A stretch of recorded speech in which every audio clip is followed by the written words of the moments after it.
അസ്സലാമു അലൈക്കും. Welcome back to Rafees kitchen lab. ഇന്നൊരു റിക്വസ്റ്റഡ് വീഡിയോ ആയിട്ടാണ് വന്നിരിക്കുന്നത്. എൻ്റെ പല റെസിപ്പികളിലും ഞാൻ ഗാർലിക് പൗഡർ യൂസ് ചെയ്യാറുണ്ട്.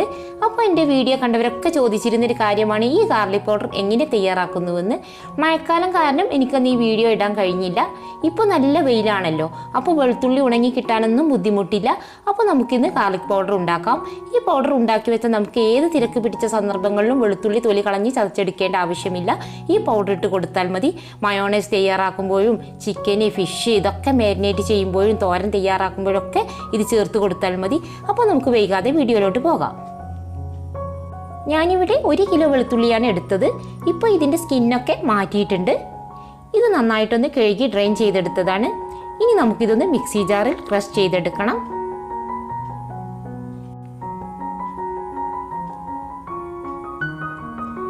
ഇപ്പോൾ ക്രഷ് ചെയ്തെടുത്തിട്ടുണ്ട്. ഈ രൂപത്തിൽ കിട്ടിയാൽ മതി.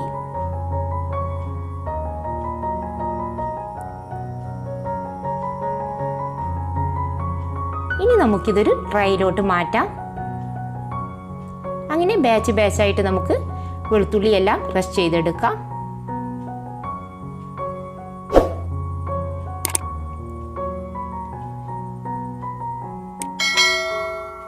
വേഗം ഒന്ന് ഉണങ്ങി കിട്ടാൻ വേണ്ടി 2 ട്രൈയിലാക്കി വെക്കുന്നുണ്ട്.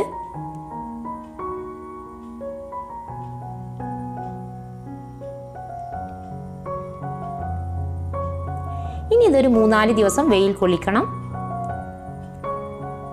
നല്ല വെയിൽ കാരണം 3 ദിവസം കൊണ്ട് തന്നെ വെളുത്തുള്ളി നന്നായി ഉണങ്ങി കിട്ടിയിട്ടുണ്ട്. ഇനി ഇതിലേക്ക് കുറച്ച് കറിവേപ്പില ഒന്ന് ഡ്രൈ റോസ്റ്റ് ചെയ്ത് വെച്ചിട്ടുണ്ടായിരുന്നു. ഇതുകൂടി ഒന്ന് ചേർത്ത് കൊടുക്കാം. കറിവേപ്പില ചേർത്ത് കൊടുക്കുമ്പോൾ നല്ലൊരു ടേസ്റ്റും സ്മെല്ലും ആയിരിക്കും ഗാർലിക് പൗഡറിന്. അപ്പോൾ നിങ്ങൾ ഇതൊരിക്കലും സ്കിപ്പ് ചെയ്യരുത്. ഇനി നമുക്കിതെല്ലാം കൂടി ബാച്ചായിട്ടൊന്ന് പൊടിച്ചെടുക്കണം.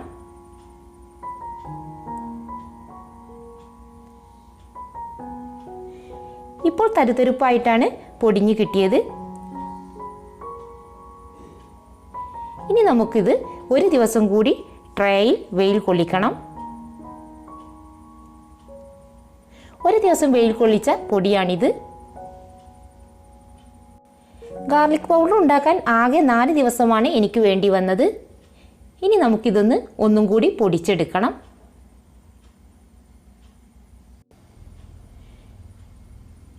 നല്ല ഫൈനായിട്ട് തന്നെ കിട്ടിയിട്ടുണ്ട്. ഇതേപോലെ ആയിരിക്കണം പൊടിച്ചെടുക്കുമ്പോൾ. ഒനിയൻ പൗഡർ തയ്യാറാക്കുമ്പോഴും ഇതേ പ്രൊസീജിയർ തന്നെയാണ് ചെയ്യേണ്ടത്. 1 കിലോ വെളുത്തുള്ളി വെച്ച് എനിക്കിവിടെ 350 ഗ്രാം ഗാർലിക് പൗഡറാണ് കിട്ടിയത്. ഈ ഒരു ഗാർലിക് ബോട്ടിൽ 4-5 വർഷം മുമ്പ് വാങ്ങിച്ചതായിരുന്നു. അന്നൊക്കെ ഞാൻ പുറത്ത് നിന്ന് വാങ്ങാറുണ്ടായിരുന്നു. പുറത്ത് നിന്ന് വാങ്ങുകയാണെങ്കിൽ 100 ഗ്രാമിന് 75 രൂപയാണെന്നാണ് എനിക്ക് തോന്നുന്നത്. വെളുത്തുള്ളി തൊലി കളയുന്ന ബുദ്ധിമുട്ട് കാരണമാണ് എല്ലാവരും പുറത്ത് നിന്ന് വാങ്ങുന്നത്. അപ്പോൾ നിങ്ങളിത് ഇനി മുതൽ പുറത്ത് നിന്ന് വാങ്ങണ്ട. നമുക്ക് വീട്ടിൽ തന്നെ ഫ്രഷ് ആയിട്ടുള്ള ഗാർലിക് പൗഡർ തയ്യാറാക്കാം. ഇങ്ങനെ ഒരു പൗഡർ വീട്ടിലുണ്ടാക്കി വെച്ചാൽ നമ്മുടെ വീട്ടിൽ ഗസ്റ്റ് വരികയാണെങ്കിൽ നമുക്ക് ഫുഡ് വേഗം തയ്യാറാക്കാൻ പറ്റും. പിന്നെ നേരം കെട്ട സമയങ്ങളിലൊക്കെ നമ്മുടെ ഭർത്താക്കന്മാർ ഫിഷോ ചിക്കനൊക്കെ കൊണ്ടുവരികയാണെങ്കിൽ നമുക്ക് വെളുത്തുള്ളി തൊലി കളയുകയോ ചതച്ചെടുക്കുകയോ അതൊന്നിൻ്റെയും ആവശ്യമില്ല. നമ്മുടെ വീട്ടുജോലികളൊക്കെ എളുപ്പത്തിൽ കഴിയുകയും ചെയ്യും ഇങ്ങനെ പൗഡറുകൾ വീട്ടിലുണ്ടാക്കി വെച്ചാൽ. അപ്പോൾ നിങ്ങളെല്ലാവരും തീർച്ചയായും ഇതൊന്ന് ട്രൈ ചെയ്ത് നോക്കണം. ഇന്നത്തെ എൻ്റെ വീഡിയോ ഇഷ്ടമായെങ്കിൽ ലൈക്ക് ചെയ്യുക, ചാനൽ സബ്സ്ക്രൈബ് ചെയ്യുക. ഇൻഷാ അല്ലാഹ് അടുത്തൊരു വീഡിയോയിൽ നല്ല റെസിപ്പിയുമായി ഞാൻ വരാം. അസ്സലാമു അലൈക്കും.